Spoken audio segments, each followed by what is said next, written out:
Hey all, welcome back to the Fire and Water Cooking Podcast. I'm Darren, and today we have a couple great guests on, Mr. Malcolm Reed and his lovely wife Rachelle from How to Barbecue Right and Killer Hogs Barbecue.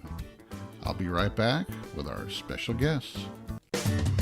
Smoking, grilling, getting hot and hotter, sous vide and chilling from fire and water.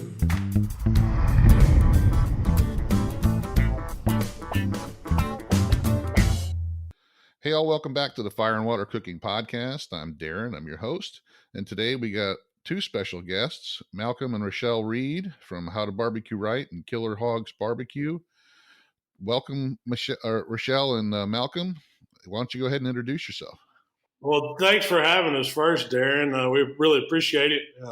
I guess we'll start with I'm Malcolm Reed. I'm kind of the guy you see on the videos people watch, and we're from Hernando, Mississippi, and I guess we've been doing our barbecue thing for over 10 years. And I'll let Rachelle introduce herself. I'm Rachelle Reed.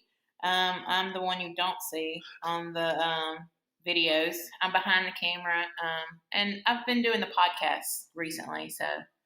So you do see you. Yeah. Well, if you watch the video, you do see her. Well, yeah, I know that you were from the start. You were the one holding the camera for Malcolm, so you've always been involved. Just you like you said, you were the one behind the scenes doing the production. So let's get started with how did you get involved in just barbecue comps and all that? In the beginning. I started out. I guess you would say that our town, the I grew up in, South Haven, Mississippi, had a little local contest, which was kind of a warm up that barbecue teams use for Memphis in May, which is one of the big four barbecue contests in the United States. And I've always been around the South Haven contest growing up. It wasn't until me and my brother got older that we got on a team with the buddy's dad, and it was called Killer Hogs, and that's kind of where we learned, and we first dabbled in competition barbecue, and we kind of, the older guys retired, handed us over the reins to the team, and me and Waylon have, kind of been the ones keeping it going, and that's kind of how I got into barbecue, was through the competition side of it. So you've been doing it for a long time then. Yeah, I would say our first contest, man, the first one I remember attending was when I was a kid, but the first one we actually competed in was probably like 97, 98, something like that. So it's been a while.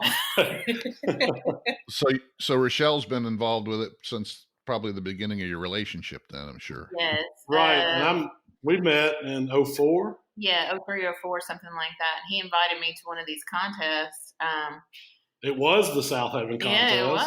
It was the South Haven contest, and I went out there, and I just remember being like, this is awesome. This is great. I just thought it was a lot of fun. And back then it was kind of, it was a big party. A lot of, your friends come out, and you set up a bar and have loud music and stuff like that. Kind of like Memphis in May. Yeah.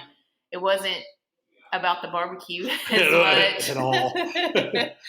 It wasn't really a competitive thing. It was more like a family get-together type thing, I'm sure. Yeah.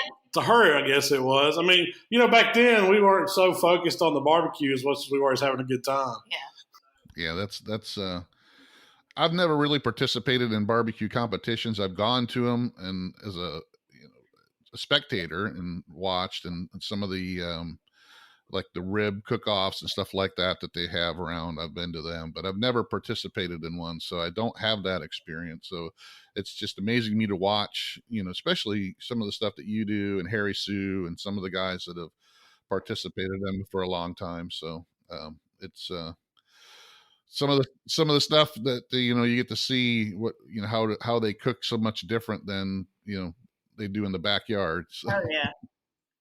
And I guess that's the big difference with competition barbecue and backyard barbecue is that it's a lot more serious. When there's money on the line, I guess people take it a little different, but we're all still, trying to cook good meat. So it kind of overlaps. There's a lot of backyard guys that are into comp barbecue and don't even know it. Right. Yeah. And, I've talked to, Meathead and Clint Cantwell from Amazing Ribs and a few, and even Harry, how much different it is when they're cooking for a judge where it's just that 1 or 2 bites that they get than cooking for their family. It's a lot different. You spend a lot more time and attention, and you do a lot of things that you wouldn't do if you're cooking for 20 people at your house. Oh yeah, we call it eating barbecue and then competition barbecue. Yeah. Because you don't want to really sit down and eat a whole meal of competition barbecue, but when it's backyard barbecue, you want to eat a whole meal of it. So that's how we define it. There's what we say, eating ribs and competition ribs. Yeah, it's like you don't want to eat a whole rack of Johnny Triggs ribs, that's for sure. So. Your heart doctor definitely don't want you to. Exactly.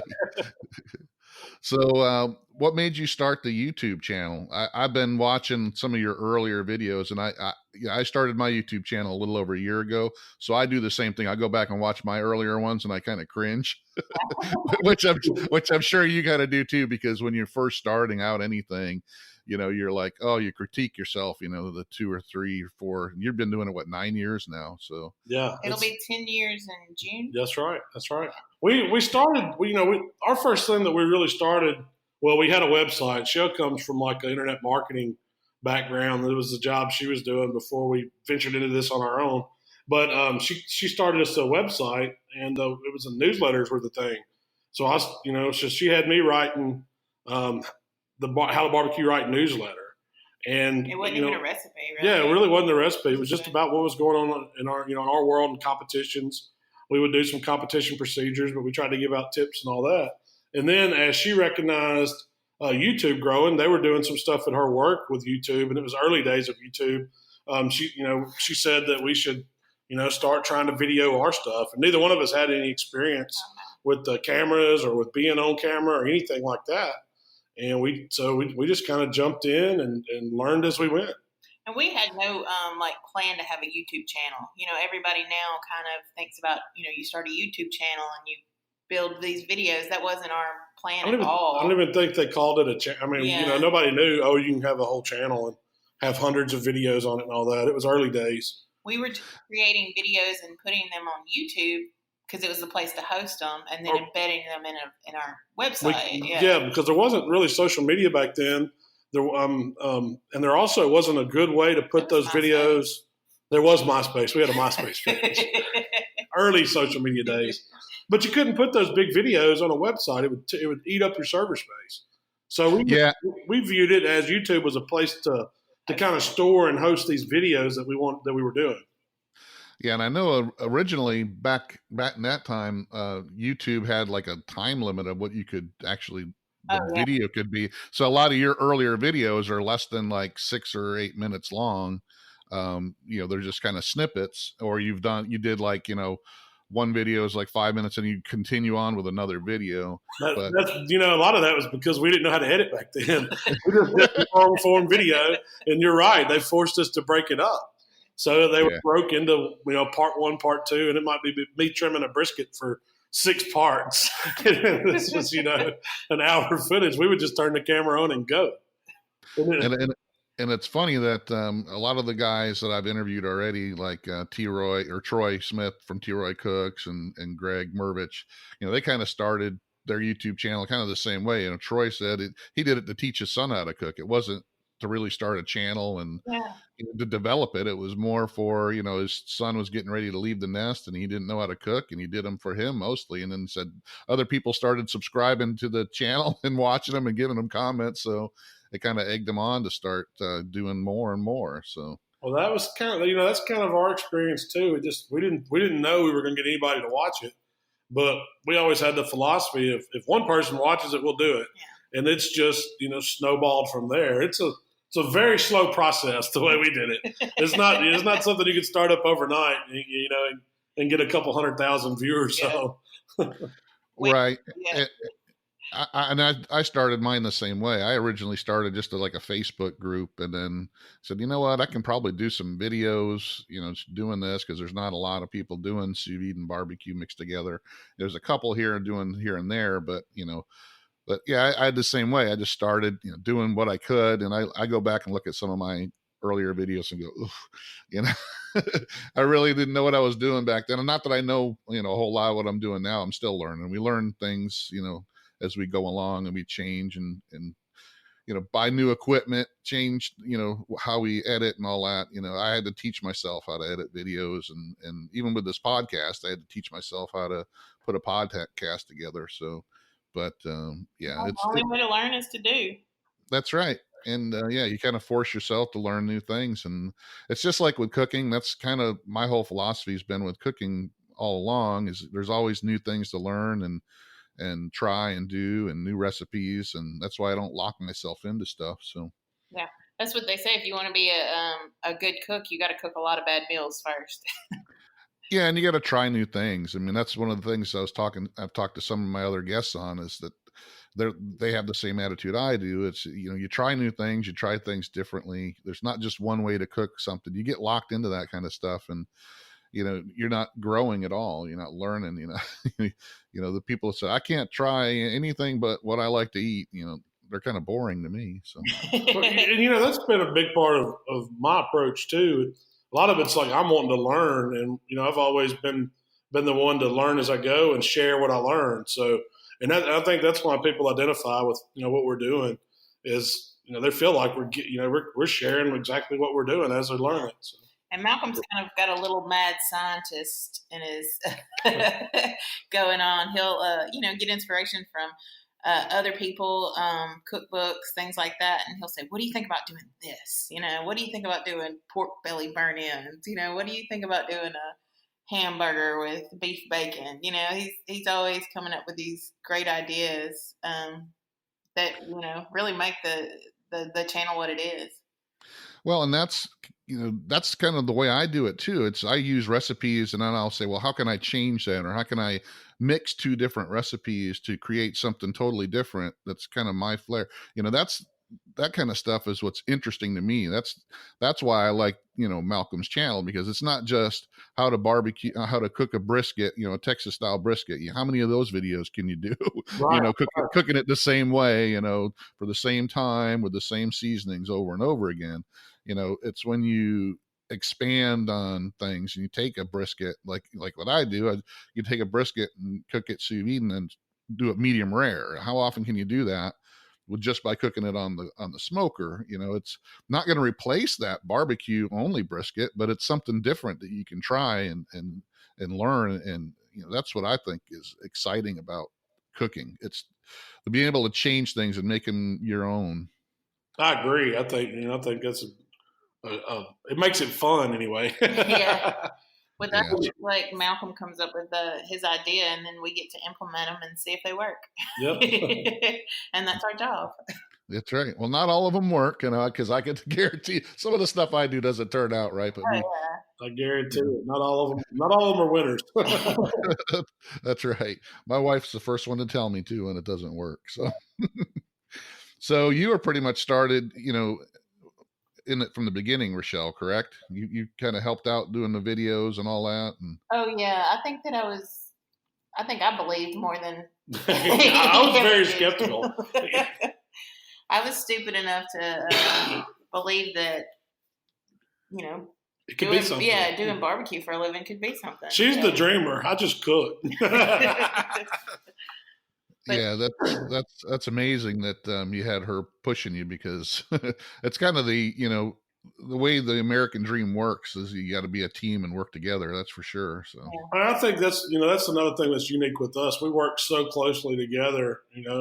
We're with each other 24 hours a day, and just so happens that I got lucky and found her, somebody that can put up with me for that long, and it works. We built a team that it's just me and her, and we wear a lot of hats each. So, where some guys out there, you think if you're, it's one thing to be able to cook, and then another to be able to do the technical side of it, whether it's the filming, the editing, the getting it online, the marketing of it, the whole thing that we have going on. And, it's more than a full-time job. It's a life for us. Yeah, I mean, that's a lot to juggle, I'm sure. And how much does Rachelle participate as far as like scripting the videos and all that kind of stuff? We both sit down and try to. She's gotten. I mean, over the years, it was kind of okay. This is what we're going to do. Let's see how it turns out. and that was our approach because we didn't know. But we've kind of developed our style that we do now, to where we'll actually sit down and say, okay, we're going to cook this. We need to get these shots, and Shell will say, well, you need to be doing this. We try to lay it out, not really script it, but yeah, we sit down before every video and do an outline of what we'd like to accomplish, the points we need to hit, and then I just kind of get the camera and let him go. He does, I try to let him just, get all his little catchphrases and his, how he does things. I just really catch as much as I can of that. Well, you guys have been doing it long enough to now you've got it kind of hammered out. It's, when you first start something, you're kind of still trying to figure out how your style is. And then you guys have pretty much got it down now. Yeah. And Rachelle's really great about knowing what I'm going to do or where I'm going to be. And so I think it helps our closeness that it translates better in a video because, she's not trying to direct me as much. It's just, she knows what's going to happen and can anticipate it. So it works for what we're doing. And we're still not pros by any means. We're learning every day. Yeah. We've got a good little system, and that's our style. Well, that's the attitude I think everybody needs to have, is don't ever think that you're a pro and you've got everything locked down. There's always something new to learn, something new to tweak, something to change to make things better. And that's what I really like about cooking in general, not just, the YouTube videos or whatever. It's your whole life should be that way. You should always be learning and tweaking and trying to make things better. That's for sure. I agree. Yeah. That's our philosophy on everything. Yeah. You can always learn from someone, it doesn't matter if they've only been cooking barbecue for a year and Malcolm's been cooking it for, 20 years. 20 years. It doesn't matter. You can always learn from someone, Yeah, that's why I love watching Harry Sue. I mean, he does some stuff that outside of barbecue. I've watched him go into a pantry of somebody's house and grab whatever's in there, and in 20 minutes, like a Chopped episode, he makes some spectacular dish that they've never had before. So you can always learn from somebody, that's for sure. Yeah. So what started the podcast? What made you start thinking about doing the podcast? Well, we went to, I guess, we kind of had an idea we wanted to do one. We just didn't know how we wanted to do it because I've always been a fan of Gregory Empey's podcast, the Barbecue Central Show. It's been probably around, probably longer. Before we started doing our YouTube. Yeah. It's been around a long time. So I always knew of it and thought it was a great idea. I've been on a few of them. But we went to the National Barbecue Association conference 2 years ago, I guess it was. We try to go every year, but it's been a while. But anyway, they had some guys talking on podcasts. Greg was there. There was a couple other guys that were doing podcasts, and we were, it was real interesting. And so we said, that may be something that we would like to do. So we just got back home and got on Amazon and ordered us up some basic mics and a board and started. We didn't know, exactly what we were doing, but we just, we did a full season of doing audio podcast. And it was a place for us to sit down and just get to talk about what we've been doing. We try to loosely have a topic and then we just let it go wherever it goes. Well, also, we had a lot of people asking questions about the recipes and different things. And I thought it would be a good idea to create some type of forum that allowed Malcolm to just talk about it, allow him to show more personality than he does on the videos, allow him to, explain why I do what I do. So when the podcast started coming around, I thought it was a great idea. And we actually tried a few different versions. We had one, this is stuff that never got out there. It was called Between Bourbon and Barbecue. And the whole plan was that we were going to try a new bourbon and talk about barbecue. Those didn't go very well. They would be okay for the first drink, but by the time you got your second and third in you, it was. We had to scrap that idea. Yeah. So now it's coffee and barbecue. That's not as family friendly either, I guess. No. So yeah, you start getting into the bourbon, and things start coming up. That's the way it would go. We weren't just sampling one; we were drinking a whole bottle in an hour. It also to me it looks like it's a perfect platform for Rachelle to be there too. I mean, especially even with the videos that you're doing, putting it up on YouTube. I mean, it's great for people like me who've been fans for years to be able to see her and have her involved in it. Whereas the video, she's not really, she's just behind the camera. So. Yeah, I don't think a lot of, most people didn't know her unless you were close to us or, knew us in the competition world. But especially the people that watch our videos, they didn't even know who Rachelle was. I didn't know how much I liked that until people started recognizing me. Yeah. And then it got weird. Well, that was another question. How did you take it to you being in the spotlight as well as Malcolm? She's taking it. I don't think she likes it. Yeah, I'm better behind the camera, I think. Malcolm's the star. I don't know about that. I think I have more of an outgoing person. I'll talk to anybody about anything, especially barbecue. And Rochelle's probably, introvert? I guess. I would say introvert. You got to know her to get her to talk to you. She's doing a lot better, though. Yeah. Well, I think it's like with anybody. Once you start doing it and get more comfortable and you get more public reaction of people saying how good you're doing, then you get more comfortable doing it. It's when I first started the videos, I was like that, and I'm sure, it wasn't just automatic. Yeah, I'm a star. It was, hey, I don't know if people even are going to like me on the video. That's kind of the way I was. It was like, I'll just throw a couple of them out there and see what the response is. So I will say you've got to have a good, healthy dose of not caring what other people think to be on YouTube. Oh, that's definite. You get those negative comments, but it's in Facebook too. I mean, it's all over social media. People are a lot braver and say, some of the stupidest things that they would never tell anybody to their face. So we've learned to let that roll off our shoulders, and we try not to interact with it too much. We don't. We've got to. We don't delete a lot of stuff unless it's just totally offensive. But we don't respond to that kind of, I guess, language or talk either. We take it and go. Yeah. Well, there's a lot. There's a lot of people out there that love what you're doing too. So, and they're getting something out of it. And that's why I think it's worth doing, because when somebody can say, oh, I've learned so much, or I became a better barbecuer because I watch your stuff, that makes you feel good. Like you're really, like you've got a purpose. You're doing something that's helping somebody. Really, that's kind of your goal, is to share what you know with other people. Yeah, and that's the thing too, and that's I talked about this with Meathead the other day. Is none of us, I don't think, get into it going, I want to be a superstar. It's more of I like learning, I like teaching, I like helping other people, and it's not. I'm just doing it because I want to be famous.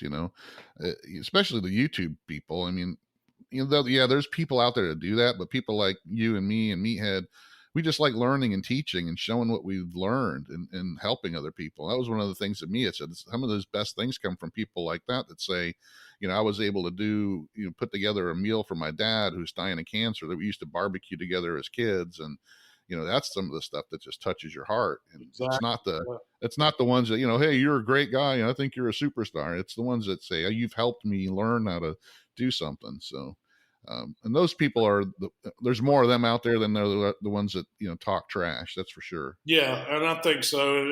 As it goes, we've seen it change to where when you do have, I guess, some of the negative stuff, that there's other people that are quick to jump on your side and take care of all those comments for you, where you don't have to, and we get a lot of that too.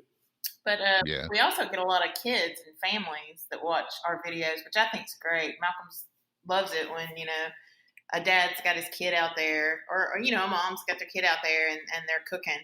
And because if you're spending your money on barbecue, you're not spending it on that's right, on video games.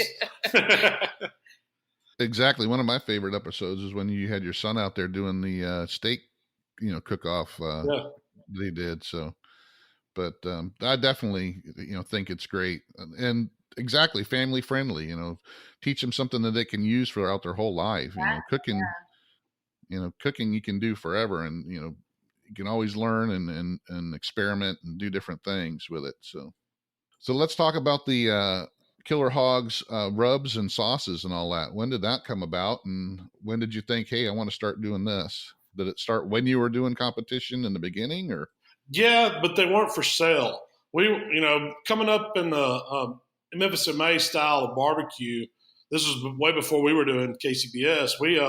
we always made our own rubs and sauces because we had part of the judging process was judges sitting down with you. And so you had to go over everything you did from where you got your meat to the kind of cooker you're cooking on to what the spices and the sauces, everything you're using to turn out this amazing barbecue. And so we were used to making rubs and sauces. And it got to a point to where we were making them all the time. We were cooking a lot, and people would find out that we were making them, they'd want us to make them some. And so about that time, I guess the recession hit, and I was in commercial construction and got laid off. And I was like, well, I've got this barbecue rub recipe we've been making. I've been making it on my kitchen table. And Rachelle said, we had a website. She's like, well, let's try to sell it. So we put everything we had money-wise from a little severance and a little savings and bought our first order of rub. You got a severance. We had a little bit in savings, and we got our tax return all about the same time, and it was enough to last us. Like, we figured it up. It was enough to keep us afloat for like 6 months, maybe 8 months, something like that. And after that, we would have been bust. Yeah. And we've started with one product, the barbecue rub, and we haven't looked back. And now, I don't know how many million units we've sold, but it's a lot. It's a lot. Yeah, I don't know. That'd be a good number to figure out. Yeah, it would be. How has that grown, and how do you do most of that stuff yourself now? Or I know you probably turned it over to a third party to, Oh yeah, but the volume is good. I mean, we went from ordering the very first order, that we placed. You had to order 500 pounds of seasonings, which shakes up to be roughly about 40 cases. Of 12 units a case. So we got that first order and was like, how in the heck, what are we going to do with all this seasoning? He was so scared to place the order. He's like, I just don't know. What are we going to do? Yeah. And so and now it's only like $1,200. Yeah. And that's a lot of product to sit on. Not knowing if you're going to be able to sell it. Well, now we order it by, I think my last order that I placed that just got delivered this week was for 26,000 units is how much we order every 3 weeks. So you got to think of the volume that it's doing now. I mean, it's the truckloads now instead of just one pallet. Now, who's in charge of distributing that out to like Amazon and all the retail outlets? We do. Yeah. Yeah. So that's the other half. That's the other half of our day. Yeah. Well, probably more than that, but we have a wholesale manager that helps with that, distributing it out to small barbecue shops and restaurants and things like that. And then we have our online retail that we manage. So. Yes. Back in the day, we used to take Malcolm's truck up to the truck line, and they would put a pallet of rub into the back of his truck, and we'd take it to our house and unload it pallet by pallet onto a shelf we had bought from Sam's Club. We had a garage full of all of our seasonings and sauces that we come out with, and we would sit out there every day, roll our garage door up, and pack our orders up, and either have UPS come by the house or take them to the post office. And we spent many a hot summer days and freezing winter days, no matter what, packing orders out in our garage. And it didn't matter if you're sick, you don't feel good, if it's cold, if it's hot. The orders got to go out. Yeah, orders got to go out. Yeah, working for yourself, it's not easy. I've done it a couple times, and you work a lot more hours, and you can't take as much time off as you want. I mean, so yeah, it's a lot different when you got people relying on you for your personal stuff. That's for sure. Now we have a fulfillment service that handles that for us. We have a warehouse in central part of the country that kind of handles all the daily packing and warehousing our products and fulfilling those orders. We just have to coordinate a lot of it. Have you ever thought of like doing what Cosmo did and open up your own store or anything like that? Well, we've played around with the idea. The whole thing there is you have to be tied to that store, and our schedules are so busy with everything else that we do, we don't have time to man the store. So we would, but we're not ruling it out. We'd like to. One of these days. We're more on the creative side, or we'd like to have a place to where we can do our podcast, or that we can bring other people on and do videos for them, or whole classes, and teach people stuff like that, other than just making a retail sale. Retail sale has always been, I guess, not something that we push our people that watch our stuff to.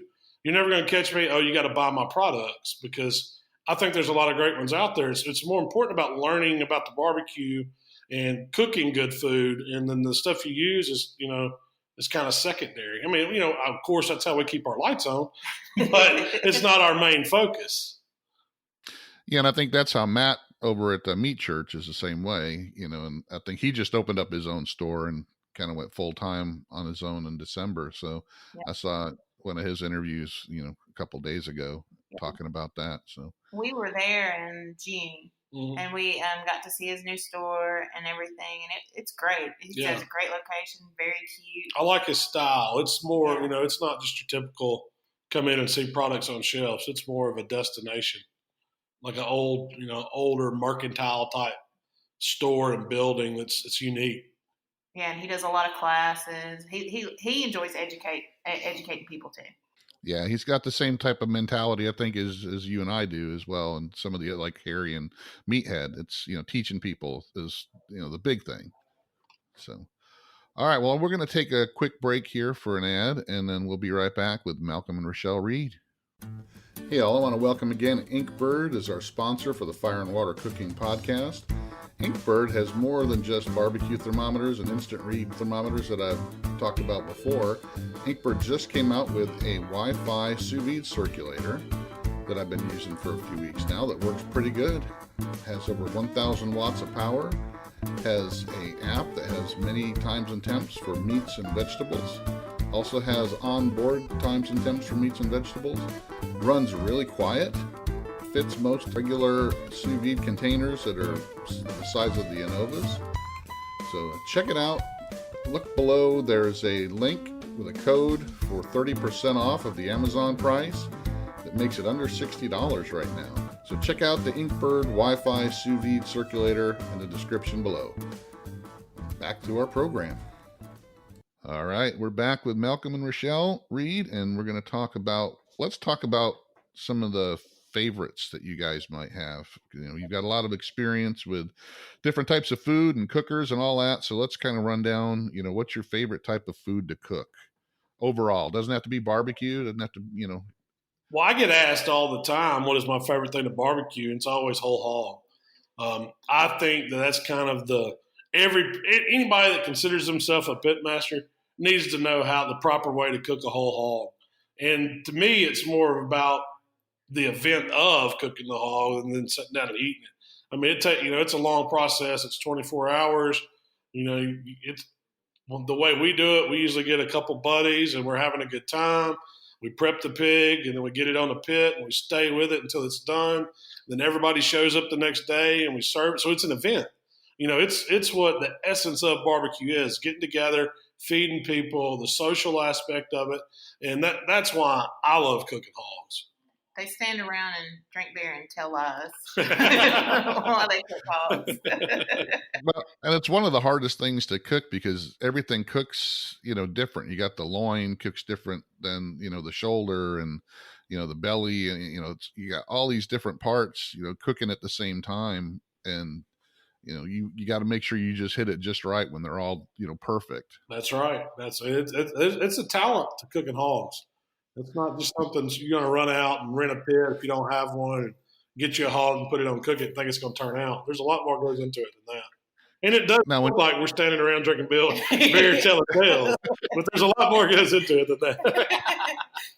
Now, when you cook a whole hog, do you inject, the different areas of the hog, differently, or how do you treat them all? Well, sometimes it depends. If for competition hogs, we definitely, because we're feeding from the shoulder and the ham and the loin, so you want all of them to have their own unique flavor because of the different muscle groups. But typically, if I'm cooking a good eating hog, I may not even inject, because a whole hog, a good whole hog, if you get a good, someone's grown it for you, and we're not talking about just these commodity market hogs, but a good whole hog will have a lot of fat, and so you don't need a whole lot of extra stuff in there unless you're just trying to do one bite barbecue.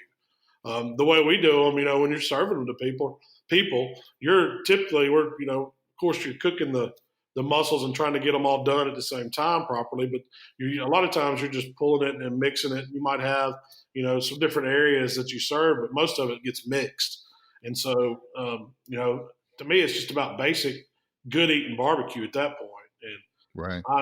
I come from, the West Tennessee roots where it's kind of that North Carolina style, where a lot of those guys only use salt and like a spicy vinegar type sauce. Well, those are kind of my roots. I don't necessarily stick to just the salt, but I do like to keep it simple and and good. Yeah, when you're cooking for a big, just a party, just a hog eating party, I mean, it's all pretty much pulled. You're not separating it out like you said, like in a competition where, you got your, your loin and your belly and all that separate. So If we're lucky, we'll get a nice loin out and maybe slice it. Yeah, yeah. But everything else, your ham, your shoulder, everything gets pulled, and the belly is special little treats for those that know. So that leads me into what you just talked about, the Eastern Carolina type sauce, the vinegar based sauce. Is that one of your favorites, or do you have a favorite sauce? Do you like them all? Because I kind of like them all. So. Yeah, I mean, I don't necessarily have one favorite. I mean, I like them all. I mean, it's hard to beat a good white barbecue sauce. I mean, I love the flavor, the vinegar, and the creaminess of it. The pepper in it, the spices, and then I love something simple as salt and apple cider vinegar, the little pepper in it. I mean, that's a great sauce too. So there's a lot of good ones out there. I mean, it depends on what you're eating. If you look at my refrigerator, I probably have more sauces in my refrigerator. Sauces and pickles is the two things that. That is not a joke. And hot sauce. But if you catch me, if I'm making a pork sandwich, there's only one thing I'm going to have that I'm going to put on it, and that's going to be a bottle of hot sauce. I mean, I like to taste the pork too. So, there's something to be said for different sauces. Yeah, I'm the same way. I like, I pour Alabama white sauce on just about anything. I used that for a pulled pork one time because my son was on a keto, and we did for his wedding, we did the rehearsal dinner, and I just did a bunch of pulled pork, and him and his wife were both on keto, so I just did a bunch of white Alabama sauce and poured it on there, and he was like, "That's great," it's no sugar in it or anything, so it turned out really good, and it's got that little kick of the apple cider vinegar and horseradish. So, well, we get questioned that all the time. You mean people will say, "You mean you put the white sauce on pork?" And I was like, "Well, yeah. You think about it, a pork sandwich, at least where we're from, is served with coleslaw." And coleslaw is usually always mayonnaise based around here and a little sweet. So the white sauce is just like having a coleslaw sauce. I mean, to me, I usually spice it up a little more, but it has that same aspect. It's creamy, but it has a lot of the vinegar in it. Yeah, mayo, vinegar, and with your seasonings. And so it goes really great with protein. Yeah. I've never tried it on beef. That's one thing I hadn't put it on. We do have a mayonnaise-based beef sauce. But that's kind of like that creamy horseradish sauce. It just doesn't have the vinegar aspect. I think vinegar and beef is kind of you don't need as much acidity on the beef. Vinegar can get a little strong for beef. Yeah, I'm the same way with rubs too. I kind of like using different flavor profiles, for different things at different times. Oh yeah, we layer our rubs and seasonings on a lot just to get different flavors going, and at different times too, different times in the cook. We have so much rubs and sauces, and I mean everybody open bottles. Yeah, it's just everybody's different rubs and sauces for him to try. I make him go through every couple months and clean it out a little bit because we just get overrun with it. He has a whole cabinet dedicated to all these different rubs and sauces, injections, glazes. Yeah, you name it. I probably got it. Yeah, I'm the same way, and my wife does the same thing. She's like, we don't have any room for all these different, rubs and sauces and stuff you got. It's hard to have stuff for the regular food that we have in the pantry. He usually makes me do a cleaning when she's opening up cabinet doors and they're just falling out on her. That's when it's time to purge. And then a lot of times what I'll do is I'll purge the deep freeze and just use just kind of make a conglomeration of different rubs and sauces and use it and see how it turns out. Sometimes it's good, sometimes it's bad. Sometimes it's bad. So how many competitions do you do a year right now? We've scaled back because of our schedule this year. We've been doing a lot of traveling, hadn't had time to do comps with the business and all, but we'll do good to do, I don't know, maybe 12 total this year, I guess. That includes SCAs and barbecues and World Foods and all that. Closer to 18, yeah, 15, 18. I quit thinking about them as numbers. If we include all the state contests and the barbecues and everything. So out of all of them, what is your favorite one to do? If I had to pick one, it would probably be, well, Memphis in May, because it's hard. It takes years off your life doing it, but it's one of the most fun ones. I mean, it's kind of like you pay all this exorbitant amount of money to be tortured out there in the elements, and to have the judges break your heart, and it takes so much out of you, but it's so much fun. Yeah. We do it, and but I mean, if I had to pick another one, it'd probably be the Jack. Oh yeah. That one's always up there. If you get a chance to go to it, you don't turn it down. Memphis in May. Our whole life revolves around that one contest for a solid 2 weeks, probably. Yeah, I've just watching the first episode, the first season of Barbecue Pitmasters was the only one that they actually followed people around doing the actual competitions, and that was my favorite, season to watch, and it had, especially with Harry Sue in it, but just watching how it really was out on the competition circuit, not just, what they did after the fact was just bringing in, 3 or 4 people and walking the box up to the judge. Yeah. Watching some of those competitions, just watching, some of these guys that, like Myron Mixon, who, is one of the top ones, and when he gets kicked in the teeth a couple times, during some competitions, it's good to see that they're not winning every single time. Oh yeah, you can't smoke and mirrors that. And all these contests are a little bit different. There might be one contest where we throw a PK and a cooler and a couple chairs in the back of the truck and go and cook, and then there might be a contest like Memphis May that show up the week before. Yeah, it takes weeks to prepare and days to set up, and so it varies, from one contest to the other.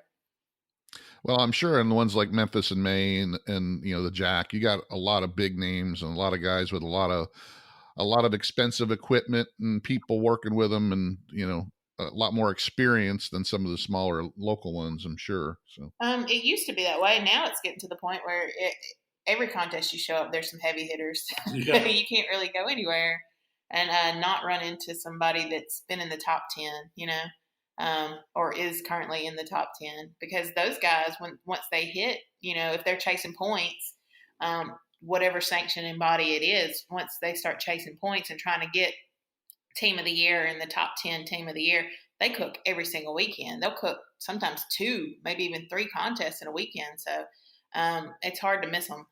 How hard is it to try to make a living doing that, as far as just doing competitions? I know you got to have sponsors and everything else behind you to try to make a living doing it.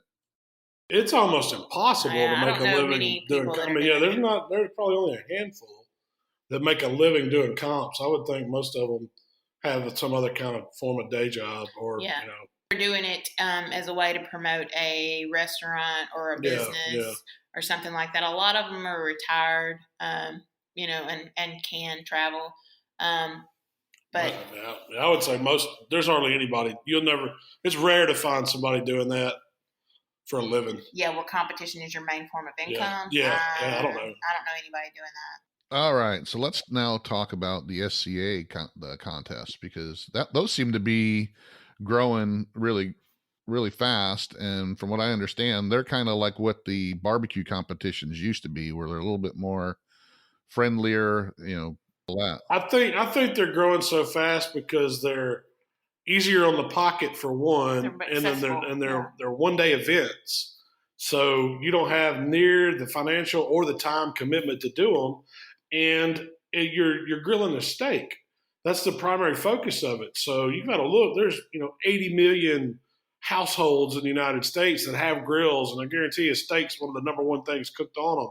So there's a lot of good people. There's a lot of people out there cooking steaks. It's familiar to people, and so you can spend your $150 and enter one, and they give you the steak. All you have to do is show up with a grill and a bag of charcoal and a cooler for your drinks, and you all of a sudden you're entered in a contest with a chance to win $1,000 or more dollars, just for a few hours of your time. So I think that's really what drives the popularity of them. So what's the secret to having the perfect steak?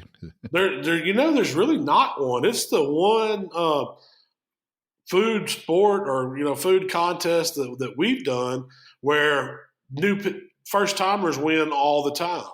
There, it's really just about cooking a good steak. I mean, I will say the common factor that you see in all of them is that grill grates are being used.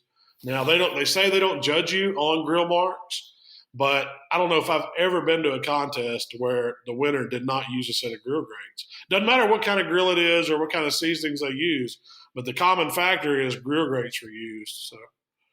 And nailing the tenderness, or not the tenderness, the doneness. Yeah, that's the biggest factor if you're trying to hit something. I mean, you got to get your doneness right. Yeah, I had Michael Delaporte from Grill Grates on a couple weeks ago, and we talked about the SCA, and he was even saying I wish that some people would start winning that didn't use grill grates because he wants something to kind of mix it up some, even though that grill grates, people using grill grates is great for them selling them. He said he wished that he could see some more diversity. Yeah, man, I love a good cast iron seared steak where it's got sear all the way across both sides. But you turn in one of those in one of these contests, and you'll be dead in the water. It's just like sous vide. You never see anyone winning that sous vide. Sous vide makes a good steak, but it just doesn't compare to those steaks that the guys are cooking on a PK grill with a set of grill grates. Have you ever thought about entering with a sous vide steak? I have not. I really didn't even start looking at the SCA contests until recently, but that was one of the things when I was talking to Mike from Grill Grates, that he was saying that they do allow sous vide. I know they don't in the barbecue competitions, but they do. He said he thinks they started doing. I haven't really looked in it too deep, but he said he thinks they started. That's another great thing about the SCA is they don't care what you cook on. If you think you can cook a better steak in your stove, drag it out there and hook it up and cook your broiled steak. They can care less as long as you turn it in. So, and a lot of people resonate with them. You see people cooking on all kinds of stuff. Yeah. And I mean, I've had fun with it. I really do. The SCA is a lot of fun. It's grown so fast, and there's some guys that are taking it super serious. We started doing them because they were fun. It was a break from the monotony of just cooking barbecue. And now it's getting to where guys are so serious at it, running for points. It's kind of taking some of the fun out of it. And when we do them now, I just let my son cook them because he's enjoying them. So I can see that happening where, it's fun at first and then all of a sudden people start taking it too serious. It's like anything. And people start taking. That's supposed to be my, relaxation time when I go out to there. Right. Where I'm getting to see my buddies and we're hanging out. And I think that's another good thing about SCA. It's kind of got a tailgate atmosphere more than a barbecue competition atmosphere. So let's talk about barbecue and sous vide. I know I get a lot of flack sometimes from some of the real traditional guys, but not really. It's more like the guy doing it in his backyard. He gets a little ticked off. What do you think about? And I know it's not going to ever be in competition or anything like that. And like I said before, I don't think it ever is going to replace traditional barbecue, and I don't do it for that. Well, I think there's definitely a place for it. I mean, to me, it really fits the restaurant chef to where if you're in a steakhouse or somewhere in a restaurant, and you're having to turn out all these covers, and you're trying to cook things precisely, and sous vide works great for that. Cooking them at home, it's a surefire way. You're not going to mess anything up. Ask him if he's ever sous vide. Yeah, I'm there. No, I mean, do I think it's better? No, I don't even think it comes close to comparing. but I mean, I think there's a place for it. I've had some stuff that's been sous vide that's good. We have a very good friend, Mark Williams from Swine Life Barbecue. He's always trying to talk Malcolm into. He wants to do a sous vide battle with him. Yeah. He's going to sous vide something, and Malcolm can cook it his way, and we'll get some blind taste testers and see who wins. Yeah, see who wins. He's always trying to convert Malcolm to the sous vide side of things. Well, and that was one of the things when I first started doing this, when I noticed that Meathead had a whole section on Amazing Ribs about it. And he just went to the first ever sous vide summit that they had up there outside of Baltimore. And he came back and he's putting together a whole 40-page PDF on sous vide and barbecue. And like I said, it's never going to replace, traditional barbecue. It's just a different way. It's a different, way to mix two different methods where you can, make it just a little bit different, Oh yeah, yeah, definitely.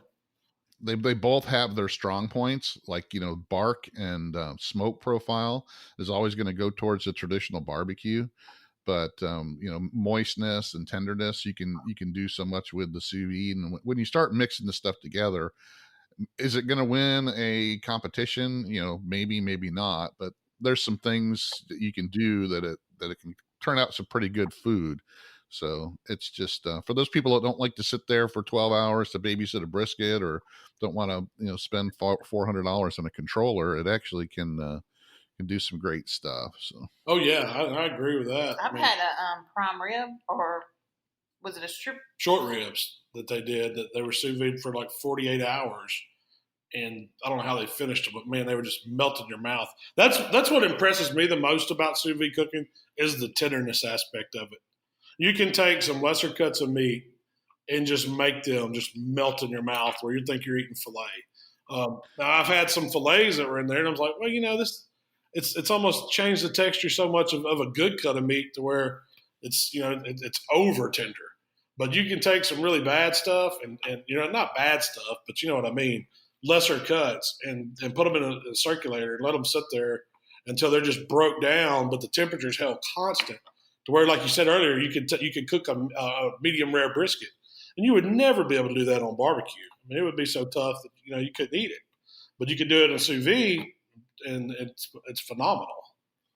yeah, some of the things that I love to do the most, and some of the things my wife like, is top round, roast or steaks, Yeah, where that's normally super tough, and you can't just throw that on a grill for 5 minutes right, and eat it. right. You got to cut it.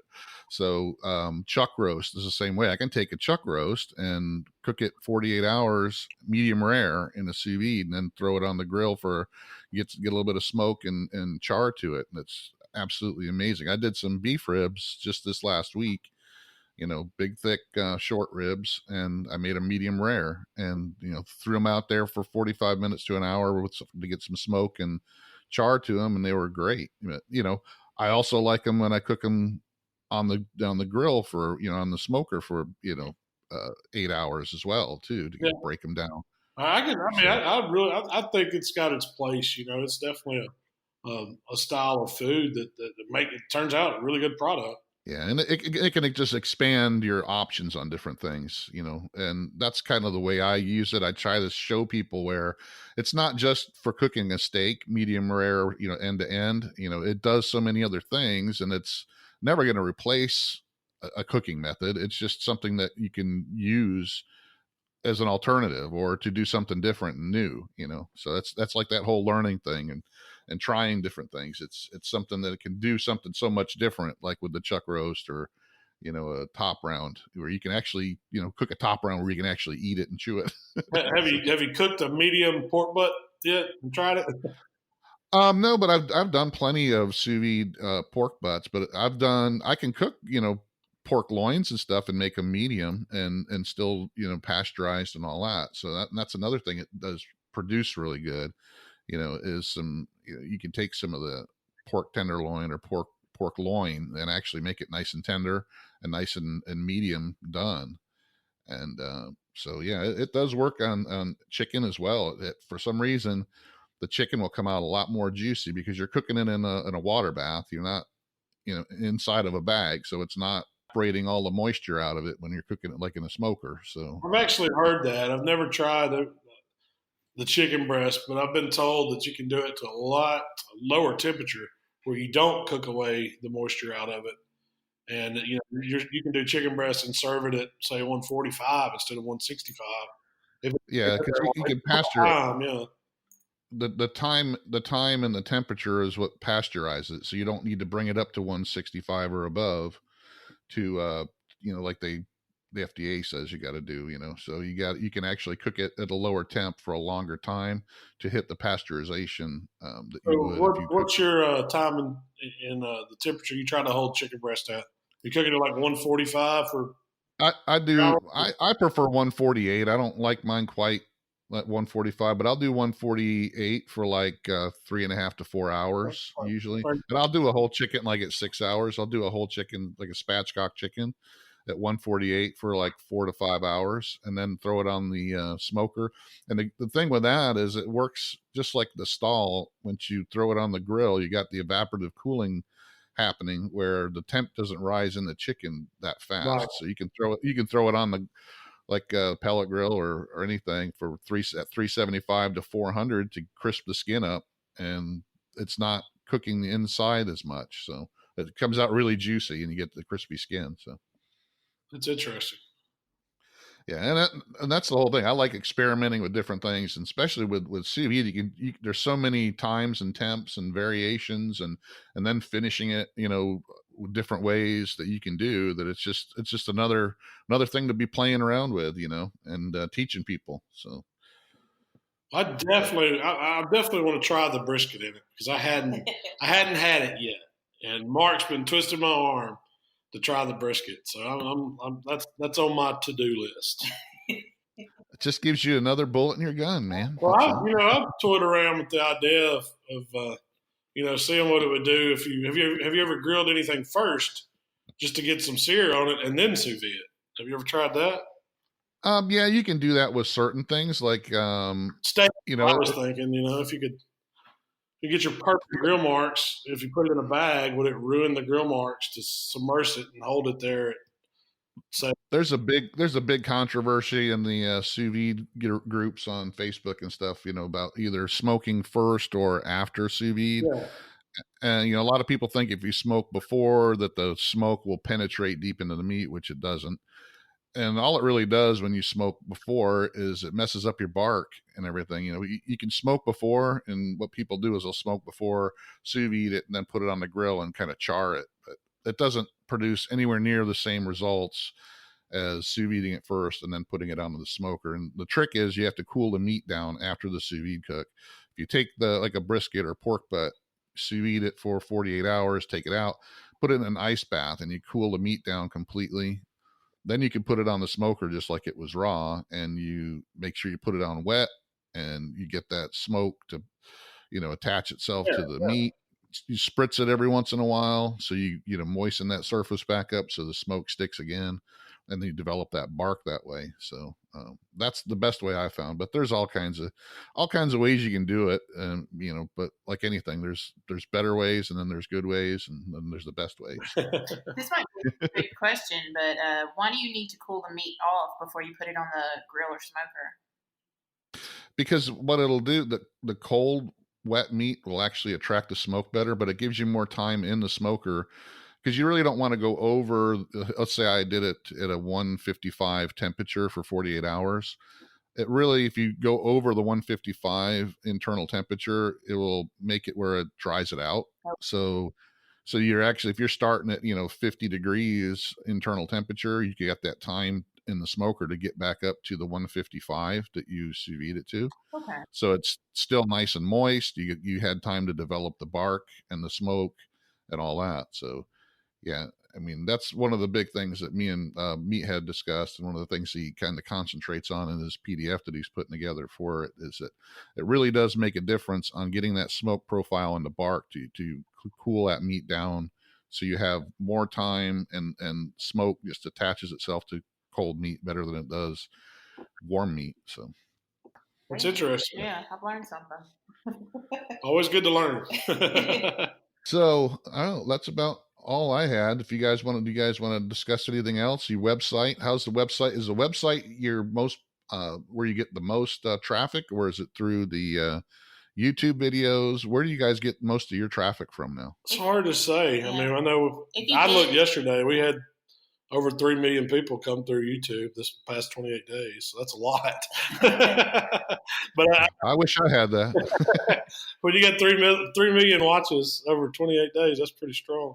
But I don't know about I hadn't looked at the analytics. We're in the process of updating, changing our website around a little bit because we've had some app trouble.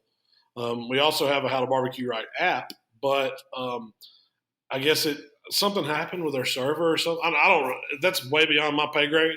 And we've had to hire an outside company to come back in and rebuild our app. And they've convinced us we need to update our website. So we're going through some changes. Hopefully, there's not too much downtime. They both still function. They just the app doesn't function as good as they want it to. The search function's kind a little screwed up or something on it, but they're working hard on it. We're gonna make it better. Yeah, we're gonna make it better.